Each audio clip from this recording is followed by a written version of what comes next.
Hail, hail, the Celts are here, and what the hell do we care now? It's that time of week again where we're putting on the scout binoculars, we're getting the notepad and pen out, and we're travelling across European and world football looking for the summer transfer target Celtic could be, should be, maybe will be, trying to target to bring in this summer to reinforce the squad ahead of hopefully another very successful campaign in Brendan Rodgers' third season upon his return. This week we're following the lead that the rumour mill has given us yet again, and we're going to Spain, which is kind of where I was hoping to go next anyway. Spanish football is something I watch a ton of, and there's a lot of players here where I do think we could get a bargain, we could get a player that fits the mould of exactly what we're after all across the shopping list that we've got, whether it be defenders, midfielders, forwards, you name it. La Liga and La Liga 2, which is where we've actually been rumoured to be shopping, has some great talent in it. And one of the things I like about Spanish football is a lot of the qualities that you need to have in Spain to, be a good player, especially in La Liga, are some of those qualities that are kind of like lost upon modern European football or modern world football. Like Spanish football is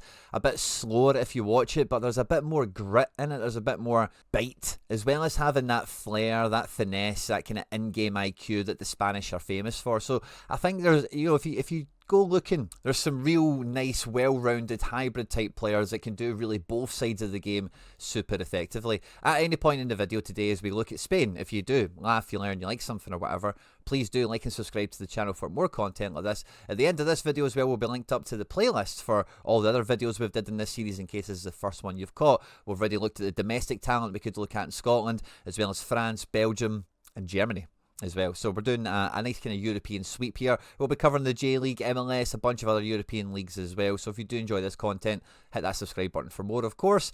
And yeah, let's just get stuck straight into it. Because rumour has it, we were very close to making a summer signing already at this stage of the season, or the back end of this season. But that player has opted to sign for another team in green and white hoops that come from Lisbon. Funnily enough, he's away to Sporting Lisbon, or Sporting Lisboa de Portugal, or wherever their full name is. And that is Kcher Villi, who, if you watched Euro 2024, it must have been, was one of the main midfielders for Georgia as they kind of, punched above their weight, got some quite famous results with, the likes of Kvaratskhelia Villi up front, and Mamardashvili, the goalkeeper, really grabbing all the headlines. But the rest of the squad was, like a good international team. They worked hard, they played well as a unit, they got some results they maybe were unfancied for. And at Levante, Kcher has been one of their main midfielders this year. They're riding high in La Liga 2 and La Liga Smartbank, looking to regain promotion back into the top flight. He's already moved to Sporting Lisbon for €5.5 million with an option of an additional €3 million. This is a deal price-wise we were very much in the mix for, and in terms of profile, it really does fit into the Celtic mould of what we've seen already. Guys that are maybe down the footballing pyramid, but either have that international exposure or have maybe came from, a bigger kind of academy, a bigger club, that kind of thing, but they've maybe had to get their minutes, earn their stripes, a kind of level down the ladder, as it were.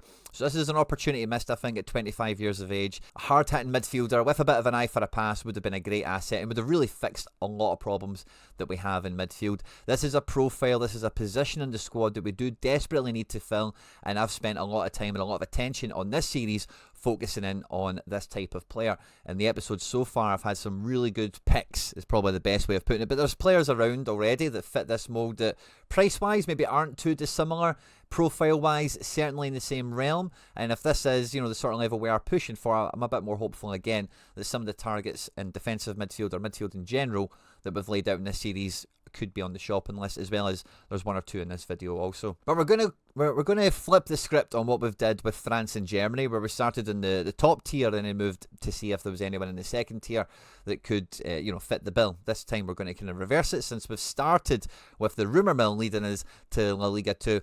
And the first player that pops to my mind when I think about attacking players in particular, or any player for that matter, in La Liga 2 that could have the minerals, could have the pedigree and the ability, and I guess the utility, have the versatility to play in a number of different positions that would suit us. One of the top players for that is Andres Martin, who plays for Racing Santander. Now, Andres Martin is a very versatile attacking player. Can play mainly wide right, but as we've seen for Santander in little different spells, can play a little bit of number 10, can maybe play off the front line. He takes a lot of set pieces as well. Over the last year, he's played 32 games, 5 games off the bench.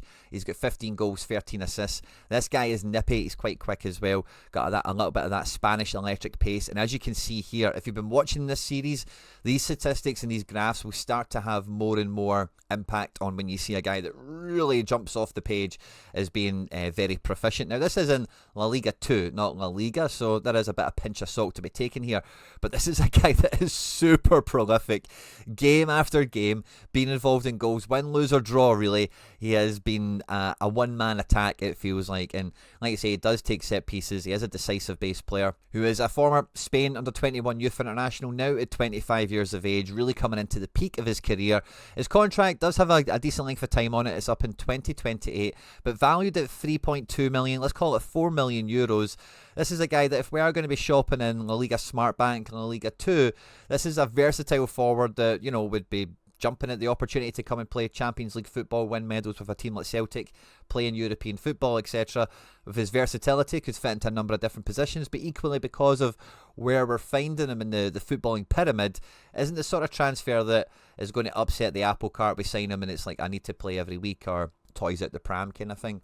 So this is one, like, I don't expect us to do much shopping in La Liga 2, to be quite honest with you. There's only a few players that I'm going to feature, but if we were looking at attacker, Andres Martin is definitely right up there, alongside Carlos Alvarez, the 21-year-old who also plays for the same team as Kcher Villi Levante. So like we mentioned with the Belgian video, the Celtic scouts went to watch Balaquisha, ended up seeing some other players. Let's hope the Celtic scouts have been to Levante and maybe they've seen Carlos Alvarez. Again, very similar to Andres Martin in terms of the versatility, can play on the right, can play on the left. And again, for a really strong Levante team in the Segunda Division in the La Liga Smartbank, has been a very prolific forward player. In the last year, he's maybe not quite got the same numbers as Martin here, with 38 games played, 5 goals and 8 assists. But as you can see here, this is a guy that goes on the dribble. This is a guy that takes on his duels and is ultimately being effective in the final third. If we look at a game here, just kind of at random against Cartagena, they've won 3-0. He's not made any decisive actions in a game like this, but he's winning dribbles, he's putting balls into the box, he's creating big chances, playing a lot of balls into the box as well. Significant percentage of duels won. Nice pass volume as well. Maybe the mispassing, the possession loss is a wee bit, it's not really out of line. Wide players, wingers and fullbacks generally like high teens, low 20s is somewhat expected, but and again in a game like this, they've probably had a lot of possession. It's not necessarily a huge fly in the ointment, but he's not just a guy that is on the set pieces and if he scores a goal or gets an assist, he's getting all the headlines. He's also a guy that actually creates stuff on the pitch. Give him the ball, he wants to get shots on target, he wants to make dribbles, he wants to set up his teammates. And yeah, I think this is a guy that at 21 years of age in the Spain Youth International setup, with his contract expiring in 2027, so essentially 2 years left when we get to the summer. Very similar to Andres Martin, where this could be a deal that is more of a prospect signing for us, a guy that can enhance the team that we've got already. And because of where we're finding him in the current footballing pyramid, yeah, like I say, very similar to Andres Martin, not going to upset the apple cart.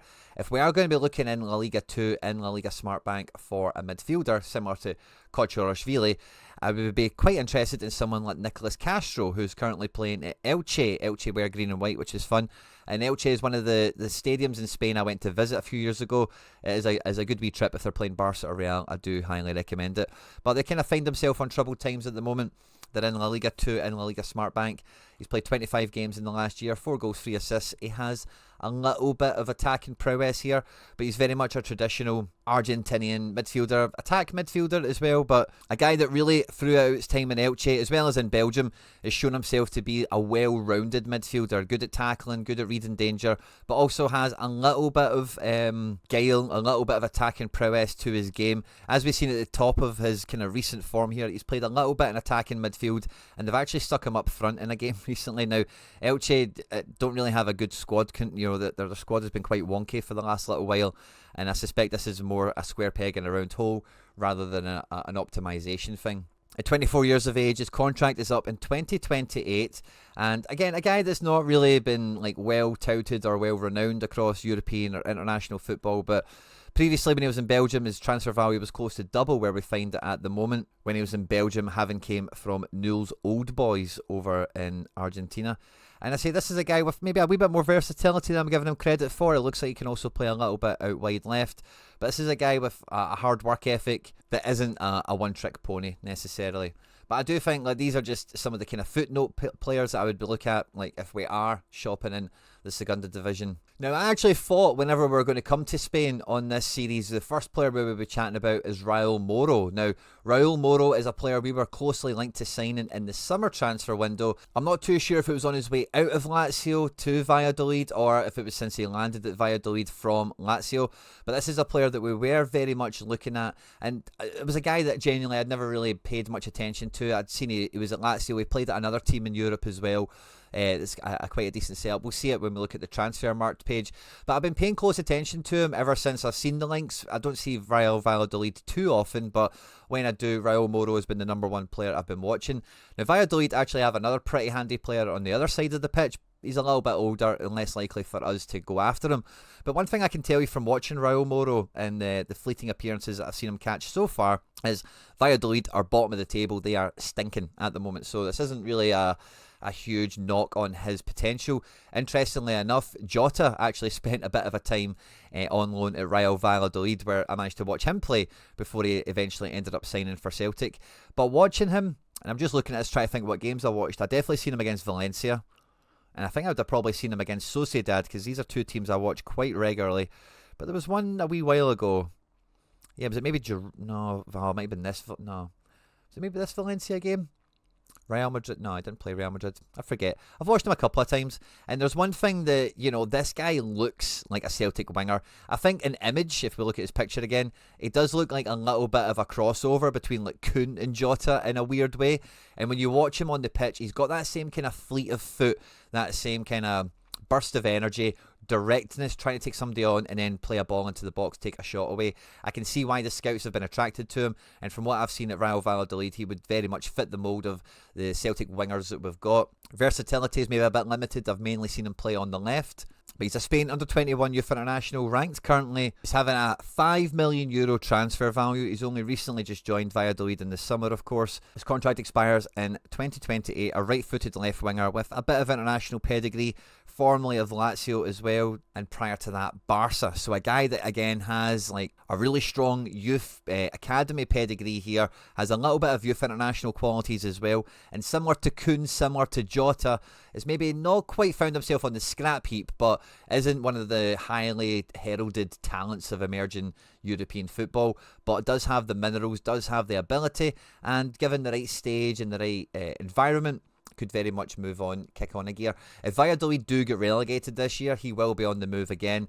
And again, if he's currently rated at a €5 million transfer fee, I can see this being an easy deal for Celtic to perhaps revisit and try and get over the line, because playing Champions League football is just going to be a lot more attractive than playing La Liga 2 for the fledgling Raul Moro, as it were. Now, if we were to try and get a winger out of La Liga, I have got an absolute favourite right now, and I really do wish, because I've been a bit of a fan of this guy for like 2 years or so now, a year and a half, and I really wish Celtic would have maybe tried push for this sooner, because he's really on fire right now, and that is Diego López, a 22-year-old right winger, left winger. He's actually kind of now playing up front in a front two for Valencia. He's on great form. Valencia have kind of been minging this year. They've recently hired a new manager, and they've kind of got their act together. In the last year, he's made 35 starts, 7 goals, 4 assists, which isn't amazing. If you watch this guy, he's got really good talent. He's really quick. He's got a great football IQ. Very selfless player, very good attacking, kind of piece of the puzzle. And like I've mentioned, he's been on form. He's been absolutely kicking ass and taking names. He's been doing great. He's one of the key players for Valencia. There has been some transfer rumours and some links with him already. Nothing too concrete, but Diego López has been quoted in the last week as saying, Valencia mi casa. Valencia is his home. This is a deal that would be very difficult to do, but if we are going to be trying to genuinely replace Kyogo, spend a proper wad of money, bring a guy in that is very feasibly Champions League level in the making and could be a star for us, I think this is going to be one of my top targets. He's an Olympic gold medalist. He's rated at €10 million. I think we would probably need to spend closer to 15 and probably give them a bunch of add-ons. His contract is up in 2027. Formerly of the Barcelona Academy before going to Valencia, we've seen that path trodden by a few greats of Spanish football over the last couple of decades, it must be said. And this is a guy that, Like, if he's going to leave Valencia, it has to be for a project like ours, where he's going to be put on the bigger stage, play Champions League, try and win stuff, and then maybe move his career on. If he doesn't see himself doing that, he's probably just going to stay at Valencia and try and get them back into European football, and maybe hope Barca come back in for him at some point in the future. But a sincere joy to watch, a great player, and like probably out with our price range, but we can dream. Now, I mentioned this guy last summer, and I'm going to mention him again just in case we're in the market for one of these guys. Now, Adamida is a fine Celtic player, €9 million. We can chat, or £9 million. We can chat about that all day till the cows come home. The number one issue I've always had with that deal is just the transfer value. Really happy to have Adamida, but I'm not really happy that he cost £9 million for the sole reason that £9 million could buy a lot of other players who could be better than Adamida. One of those players for me would have been Sergio Camelo. This guy is very similar to Adamida, but I'd say he's maybe a little bit quicker, he's a little bit faster, and he's like a press-based forward where like Andoni Iraola, who's the Bournemouth manager now, brought this guy through after being on loan from Atletico Madrid at Rayo Vallecano, and although he's not a super prolific forward, he is like a piece of the puzzle on the press, the team shape, all that kind of stuff. Now again, he's in that same kind of youth category as Diego López and whatever. He's a very well decorated Spanish youth international, one of their main strikers at Spain under 21, under 20s level for the last couple of seasons. He does get a little niggling injury every once in a while, but this is a guy that I firmly believe would be a hit at Celtic, would work out very well for us. Does have that potential to step up a level if we can stay fit and be optimised, of course. And because we're finding him at a team like Rayo Vallecano, €3.5 million for an Olympic gold medalist who is also technically a Spanish champion from when he was at Atletico Madrid. I'm not too sure he actually played minutes to earn that medal. But as you can see here, extensive youth background here with Spain, formerly with Atletico Madrid, like I mentioned. And when Atletico Madrid moves him to Rayo Vallecano, his transfer value was much closer to the €10 million mark. But those couple of injuries and Rayo's general situation isn't super appealing, so his transfer value hasn't really moved on somewhere. But if we were to get another Ida type striker, Sergio Camelo would be one of my favourites. Now, the last two players have been Olympic gold medalists for Spain, and the third player is no different. His name is Aimar Oroz. Now, Aimar plays for Osasuna, who generally are not that fashionable of a team, but over the last, I'm going to say 3 or 4 years, they've actually been a really well-run club. They do some really good transfers. Their style of play, the cup runs have managed to put themselves on. They have been really punching above their weight. Aimar Oroz is one of their talents that they've developed through the academy. He gets lots of Spain credentials as well. This guy is like the modern attacking midfielder where he's very versatile. He is very quick because, again, I know pace was something, again, we were chatting about in the comments section of the last video. Over 35 games, only 5 goals and 2 assists.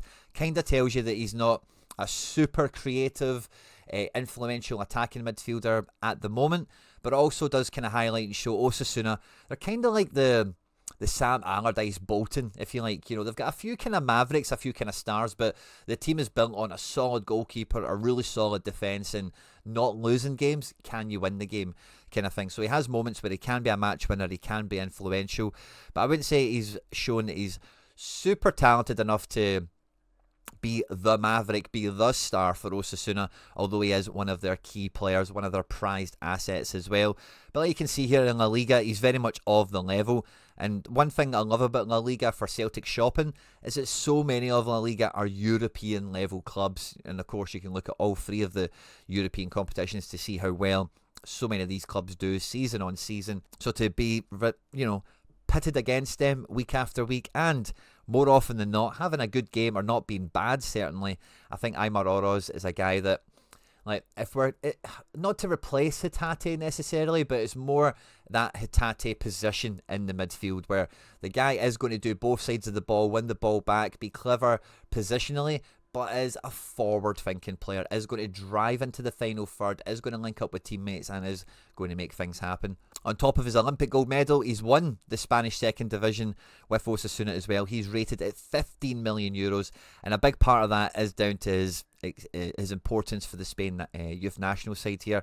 He's got a chunky contract. He only signed his extension in the summer. This is a guy that would not come cheap, but would really tick so many boxes and would really lift the level for us in that engine room of a guy that has a bit of zip, has a bit of fleet of foot to cross the middle of the pitch, like we see Hatate do, but with his background, his experience, his credentials, could maybe be more effective, could maybe be more decisive. He would take a huge chunk out of the transfer budget, but if we're after a more offensive, forward-thinking player, this is a player that not only could make us better, but could also maybe make us a lot of money as well if he does fulfill his potential while in the hoops. And our fourth Spanish Olympic gold medalist to make the video today is Antonio Blanco. Now, this guy came onto my radar, I want to say 3 or 4 years ago, because when Real Madrid were going through that period of just winning Champions Leagues all the time, they signed Tchouaméni, they just signed Camavinga, and they were, like 3-4 years ago, kind of post-COVID time, they were losing a lot of their kind of tertiary squad, a lot of the guys that were like on big wages, big fees, but not really cutting the mustard. They were doubling down more on Modric and Kroos, and then trying to bring through next generation players like Tchouaméni and Camavinga, spending 70s and 80 millions on those sorts of players. But in a press conference, I forget exactly what game it was ahead of, it was a Champions League game where those guys, Tchouaméni and Camavinga, were still green behind the gills, not really quite Real Madrid ready. And I think there must have been an injury to Casemiro or a suspension. Maybe he was even sold by this point. I forget the exact timeline. But Antonio Blanco was name-checked by Carlo Ancelotti in the press conference as being, alongside Camavinga and Tchouaméni, one of the players he's seen as being the future of Real Madrid's midfield. Now, it's not quite went that way for Antonio Blanco. There's been so much competition in that Real Madrid midfield, and he's just not quite got up to that level. He's been out on loan at Deportivo Alaves. He's found himself a home here, and they've eventually made the transfer permanent last summer. This is a defensive midfielder, but this is your proper like Sergio Busquets style defensive midfielder, where takes no prisoners, makes no mistakes, does the best thing by the team, but has techers, can play on the ball, can be progressive, can pass forward. As you can see here, Deportivo Alaves are not dominating possession. Antonio Blanco is not a match winner for them. He's a defensive-based midfielder. And, they are really struggling. The good thing about a defensive midfielder like Blanco playing at a team like Alaves is it is like boot camp. It's a real crash course on becoming a first team player, leading a team, being in the heat of battle and making sure you don't make mistakes and making correct decisions more often than not. And again, from whenever I've seen him play for Alaves, I think he's only kind of fulfilling his potential, maybe slowly but surely because of the level of Alaves, which for a guy who has got so many medals already at youth level, he does have a Champions League winners medal and a Spanish Championship medal already, as well as a bunch of youth medals already, Youth Champions League, Spain Olympics and internationals and all that kind of thing. His contract is up in 2027. His market value now is circa €7.5 million, and really, like, if that is the kind of fee that he's going for, I think that would be an absolute bargain for us. I think in every video I've found a midfielder like this that I would be really excited for us to sign, and I would firmly put Antonio Blanco into the upper echelons of that list as a guy that fits the bill, has the profile, has the price point, has everything kind of set just sweetly for Celtic to come in, make this transfer happen, and it's a win-win for all involved. Now, a player that's really caught my attention this season, after starring a little bit last year, but this year he's really went up a few different levels in the midfield for Valencia, is Javi Guerra. Now, Javi Guerra is, if you watch him, a very big midfielder. He actually kind of carries himself around the pitch a little bit similar to Matt O'Reilly. So he's that type of player where Valencia have used him in a defensive midfield position, but they also use him to support the front line and be that kind of press support that we see Celtic have done with Arne Engels, with Matt O'Reilly, with Rio Hatate. So this fits more into the bill of the all-action midfielder, the guy that can do a little bit of everything. And like I mentioned in the kind of prelude to this video, what you get in Spanish football is the players that do stand up and do make it are very good both sides of the ball. They know when to make a foul, they know when to sniff out the danger and make something happen, but equally they like to play football. They want to get the ball down, they want to play, they want to pass, they want to shoot. Valencia have had a topsy-turvy season. He's been ever present for them. He's been one of the shining lights for them in terms of a player from the academy who's now starting to become like a very important first team player for them. He actually played up front against Sociedad. I must have missed that one. Yeah, he's played up front. I've just went and looked at the matches. He's played up front when they've had tons of injuries. So, again, just really kind of further highlights his versatility, his football IQ, and the value that Valencia put on him as a valuable first-team player. He's currently rated at €20 million.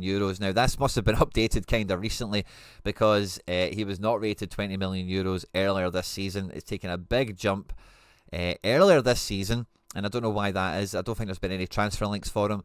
It's mainly, it can only be his performances that he's been making in La Liga. So this one might be priced out of us a little bit. I would be surprised because Valencia financially are struggling. They're not going to make European football this year. Mamardashvili, their goalkeeper, is already away to Liverpool. They don't really have anyone else to sell to bring in transfer money for this summer. I would find it more unlikely they sold Diego López. Maybe more likely they would sell someone like Javi Guerra because they have a lot of players in midfield. But another player in that sort of defensive midfield role with high pedigree, high potential that would maybe be a lot more cost effective for us, a lot more affordable, would be Urco González de Zarete. If I can say that properly, let's just call him Urco. He's on loan at Espanyol from Real Sociedad, and this is the guy that can play centre-back or defensive midfield. In particular, defensive midfield for Espanyol. He's not been there very long. Espanyol are circling the drain, trying to avoid relegation, and he has been one of their main players. He's really made a difference for them already in terms of just having extra solidarity in defensive midfield. Yeah, there's been some games that haven't really went for them or him, but again, a guy that has shown some real potential to be a great defensive midfielder. He hadn't made too many appearances for Sociedad, but he did play against Dynamo Kiev and had a stormer of a game for them in the Europa League. And Sociedad rate this guy so highly that after the couple of appearances that he's made this year, they wanted him to go out on loan in January to get regular minutes because they were not going to be able to guarantee him that, because Sociedad actually have quite a strong midfield, although they've been pretty crap this year, and they value this guy's progression so much that they wanted him out playing football all the time, and that is exactly what he's doing. At 24 years of age, without a lot of Spain international youth caps, is maybe a guy that's a little bit under the radar. €1.5 million is his transfer fee. This is a prospect guy. His contract is actually up. Oh no, sorry, that's just with Espanyol. It's up in the summer. The Sociedad contract goes on for much, much longer. He's a tall, imposing, he can play centre-back as well, defensive midfielder. And this is the sort of guy that would maybe not be, he probably wouldn't be happy to live the Tomoki Iwata life, right? But if it was one step removed from that, it was maybe a bit closer to what we've seen like for Paulo Bernardo or whatever, this would be a great addition into the squad in terms of a guy that could get a lot better, would be excited to come, could add something into the squad, isn't going to cost a lot, and if it does come off, it pays off, it comes off well, you know, it works out for everyone, you can sell him for more money, he could be a first team player, etc, etc. It's a really good one potentially. Now, when it comes to centre-backs in La Liga, there's one who actually started in La Liga 2 when I found him, and his name is Enzo Boyamo. And this guy's had a great season for Osasuna, who we mentioned earlier in the video. But similar to Javi Guerra, who we just seen there, his transfer value has shot up to like 20-25 million. Amidst rumours that Aston Villa are pushing to sign him this summer after he signed for Osasuna, after Real Madrid and Barcelona were both reportedly looking at him before the Osasuna move. So Enzo Boyamo has probably went past us, but a guy who is just as impressive on the eye for me and statistically as Enzo Boyamo in La Liga is Abdul Mumin. Now, Abdul Mumin is actually a former Nordisland player. Nordisland in Denmark, you might know, have got a really big reputation right now for how amazing their academy is and the quality of players that they're churning out. Abdul Mumin is only 26 years of age, and he's been doing very well for Rayo Vallecano. I think he's got a little bit of an injury at the moment, but this is a no-nonsense defender who like smashes people, really takes no prisoners, clears his balls, wins his duels.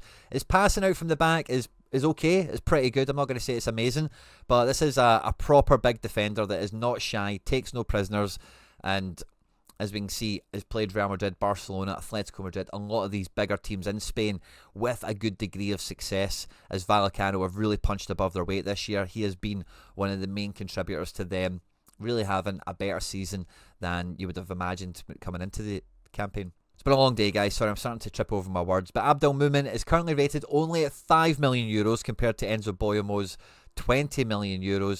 26 years of age, he's a Ghana international. His contract actually expires this summer, but he's a right-footed centre-back. Maybe our focus is a little bit more on the left-footed centre-back, but like you can see here, Nordisland, which translates to North Zealand apparently, also played a little bit in Vitória Guimarães in Portugal before moving to Rayo Vallecano. So he's moved around, he's used to that kind of life as it were, and moving to Celtic wouldn't necessarily be like a huge could he do it or not kind of thing. Again, at €5 million, I've raised this point a few times. Are you definitely getting a better centre-back than what we have already?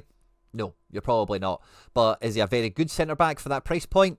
Absolutely. And if we are looking at left-footed centre-backs in La Liga, there's two top candidates, okay? Take your pick. One's featured on the channel already. We'll get to that in a second. But the other one is Kcher Villi, who has came through the youth academy at Sevilla. He's been on loan previously at Tenerife in the division below, getting some minutes. Again, a Spain youth international. Can play centre-back, can play left-back as well. Sevilla have had a minging couple of years. They've been really, really bad. And they've had to put an extra focus in the last season on bringing players from their academy into their first team, and Kcher Villi has been one of the primary beneficiaries here. He's became a very credible La Liga level centre-back, and again for Sevilla, who have been terrible this year, he's been one of their kind of shining lights, one of their better players, and he absolutely fits the bill of everything we're looking after. He's 22 years of age, he's a Spain youth international, he's coming from Sevilla, who are a big club. I've got more European trophies in their cabinet than a lot of teams around world football. He's rated at €8 million, which I think for a left-footed centre-back with his ability to play out from the back, the pedigree, the standard he has, I think this would be a definitive upgrade on the likes of Trusty and Scales, etc. He just signed a contract extension in December, January there, so Sevilla probably planning on keeping a hold of him. It wouldn't come cheap as well. This is a guy that if we bought him, we would almost certainly need to make him a first-team player. That's the level he's at in his career. That's the sort of transfer fee that would be associated with this.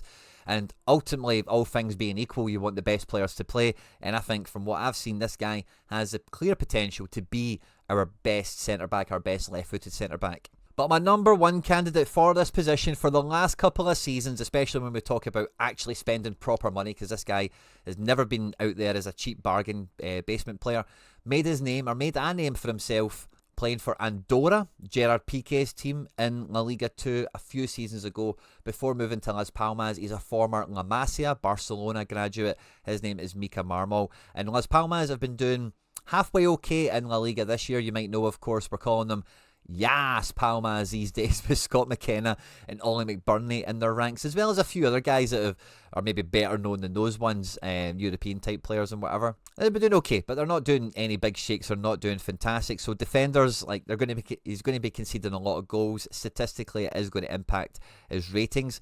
But if you watch Mika Marmol, he is quick. He is a nippy centre-back, very clean left foot, can play a bit of left-back, can play centre-back, very versatile.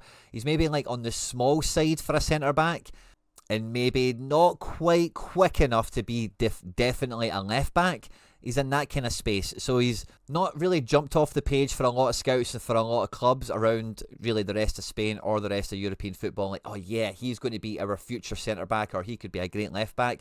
He really needs a club like Las Palmas or next up Celtic to give him a platform to really help him fulfill his potential here, because I think if you watch this guy, there's no mistaking his potential is to go right to the top of the European game. He's currently rated at €12 million. Come this summer, he's in the last year of his contract. A couple of caps for the Spain youth national team, but like I mentioned, a La Masia graduate, former Barcelona player before going to Andorra, before then kicking on to Las Palmas. This is a guy that wants to get himself into the big stage, wants to take the next step in his career, and I think he's done enough of the hard yards already. I think there's enough proof in the pudding to see it's not just hype around Mika Marmol, but he would be the real deal for us. And I genuinely think this Spanish episode has probably included the most marquee level transfers. So many of the guys that I would be really excited for us to bring in, Diego López's, Aymar Oroz's, Antonio Blanco, Mika Marmol, a lot of them have got Olympic gold medals as well. You are talking about the thick end of 10, 15 million euros, and a lot of these guys are under the age of 23, 24, 25 certainly, so there's a bit of risk factor when they are a little bit younger, but I think the pedigree really does back up, and playing in La Liga is, for me, the second best division. It's probably, I don't think you can say it's the best. I like it the most, but I think it's clearly the second best league in world football, and it really does lift the bar on like transfer value, expectation of success, etc. for these transfer targets that we're looking at. Our list is now up to 60 players, guys. We've got 36 players aged 23 or under in the list. 20 of them are aged 24 to 28, and then 2 old guys and 2 super young guys. And after this episode, we've got a huge increase in midfield. We're now up to 30 midfielders featured, 15 forwards, 13 defenders, and still only the 2 goalkeepers. I'm on holiday this week, so thanks to everyone that's watched this video. I'm actually away in sunny Dunoon, or hopefully it's sunny. We'll be back next week. I'm not too sure what league, what country we'll go and scout next, but I think after we've done the next one, we can then definitely start to compare and contrast statistics and price values for a lot of the different players that we've featured in this series so far, because really the amount of players we're looking at now, this is a really robust transfer wish list that I think any scouting department would be proud to build. Now, we've done this over like a couple of weeks. If this was your job, you could do this per day, and really it does further highlight that there's no excuse for Celtic, for any transfer department in modern European and world football, to be behind the 8 ball, to get caught with your pants down, to not know who your next target is, who's your first target, your second target, or even to have the right profile of guys laid out for who would actually fit into the squad, who would actually enhance the best 11, who would actually lift the level of the squad. I've had a lot of fun doing this so far. I'm looking forward to continuing the series, of course, as well. But one of the most fun parts of this is checking the comment section out from you guys. So let me know your thoughts and feelings down below, of course, as well. On screen now, some other stuff that we've made that YouTube thinks you might enjoy. Don't forget to hit like and subscribe for more content like this as well, guys. We recently broke through 11,000 subscribers, and we're looking to get to 18,888 as soon as we possibly can, and we cannot do that without your support. So if you do enjoy the content, hit the subscribe button, share it around, put it into group chats and all that rest of it stuff, guys.